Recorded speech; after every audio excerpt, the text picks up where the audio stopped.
राधे राधे दोस्तों, आइए जानते हैं जड़ भरत की कथा विस्तार से। कैसे उनको 3 जन्म से गुजरना पड़ा सिर्फ एक हिरण के बच्चे के प्रति मोह होने के कारण। अगर आपको यह कथा अच्छी लगे तो एक लाइक जरूर कीजिएगा। चलिए कथा की ओर चलते हैं। श्री ऋषभ देव जी के 100 पुत्र थे, जिनमें सबसे बड़े भरत जी थे। इन्होंने अपने पुत्र भरत को राजगद्दी सौंप दी। इनका विवाह विश्वरूप की कन्या पंचजनी से हुआ। इनके 5 पुत्र हुए, सुमति, राष्ट्रभृत, सुदर्शन, आवरण और धूम्रकेतु। पहले भारत भूमि को अजनाभव वर्ष कहते थे, लेकिन राजा भरत के बाद से भारत वर्ष कहा जाने लगा। इन्होंने बड़े अच्छे से प्रजा का पालन किया और ये बहुत अच्छे राजा हुए। कई वर्ष बीत जाने पर इन्होंने राज्य अपने पुत्रों में बांट दिया और खुद पुलहाश्रम हरिहर क्षेत्र में आ गए। यहाँ पर गंडकी नाम की नदी थी, उसकी तलहटी में शालिग्राम जी मिलते हैं। वहीं पर भगवान का ध्यान करते, पूजा पाठ करते और कंद मूल से भगवान की आराधना करते। इस समय ये भगवान में मन को लगाए रहते। एक बार भरत जी गंडकी नदी में स्नान कर रहे थे तो उन्होंने देखा कि एक गर्भवती हिरनी पानी पीने के लिए नदी के तट पर आई। अभी वह पानी पी ही रही थी कि पास ही गरजते या सिंह की भयंकर दहाड़ सुनाई पड़ी। जैसे ही उसने शेर की दहाड़ सुनी तो वह डर गई और उसने नदी पार करने के लिए छलांग लगाई। उसी समय उसके गर्भ से मृग शावक बाहर आ गया और नदी में गिर गया।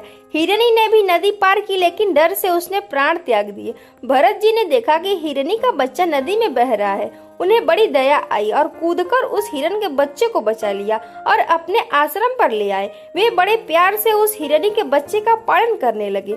वह हिरण अब भरत जी को ही अपना सब कुछ समझने लगा।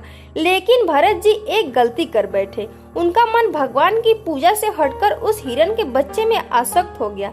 हिरण के बच्चे में आसक्ति बढ़ जाने से सोते, बैठते, भोजन करते समय भी उनका चित्त उसके स्नेह पास में बंधा रहता, क्योंकि मन एक है। या तो आप इसे संसार में लगा लो या भगवान में। अब वो जो भी भगवान का पूजा पाठ करते तो उस समय उन्हें उस हिरण के बच्चे की याद आ जाती।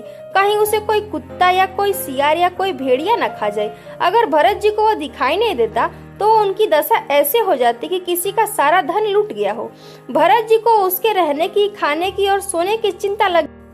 एक दिन ऐसा आया कि भरत जी अपने दैनिक कर्म में लगे हुए थे। वहाँ हिरणों का झुंड आया और वह हिरण का बच्चा उनके साथ चला गया। जब भरत जी को हिरण का बच्चा कहीं भी नहीं मिला तो उसे निरंतर उस हिरण की याद सताने लगी। काल का प्रभाव हुआ, भरत जी की मृत्यु हुई। मृत्यु के समय भरत जी उस हिरण का ही चिंतन कर रहे थे।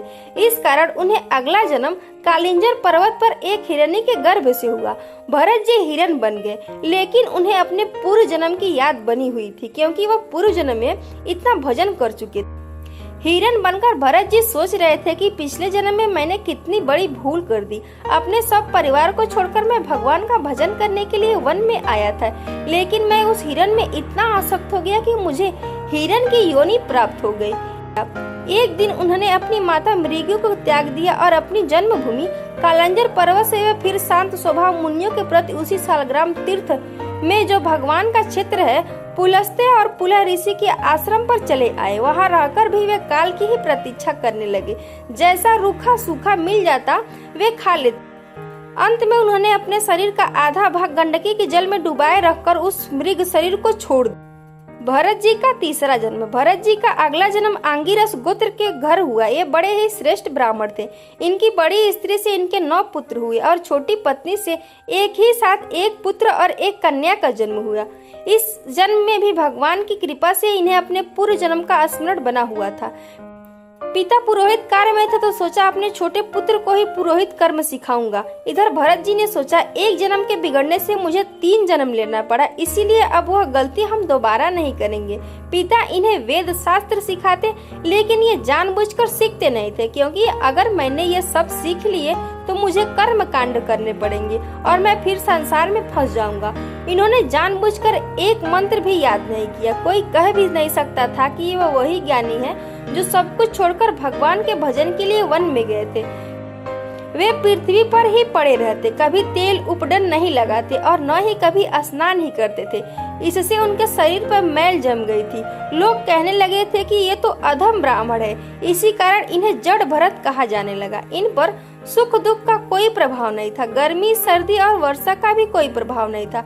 कोई इन्हें काम की कहता तो कर देते थे और कोई गाली देता तो सुन लेते थे। अब तो यह देख पिताजी को भी बहुत गुस्सा आया। इस तरह पिता ने भरत जी को बहुत डांट लगाई और नाम ही रख दिया जड़। तुम भरत नहीं जड़ हो जड़। इस प्रकार इनका नाम ही पड़ गया जड़ भरत। समय बीता और एक दिन पिताजी पधार गए। बड़े पुत्र ने पिता का सब संस्कार किया। अब सभी भाइयों ने मिलकर विचार किया कि हम सब तो अपने अपने कार्य में व्यस्त रहते हैं, छोटा भाई बैठा बैठा खाता है। उनके भाइयों ने एक दिन उन्हें खेत की क्यारियां ठीक करने में लगा दिया। तब वे उस कार्य को भी करने लगे, परंतु उन्हें इस बात का कुछ भी ध्यान न था कि उन क्यारियों की भूमि समतल है या ऊंची नीची, अथवा वो छोटी है या बड़ी।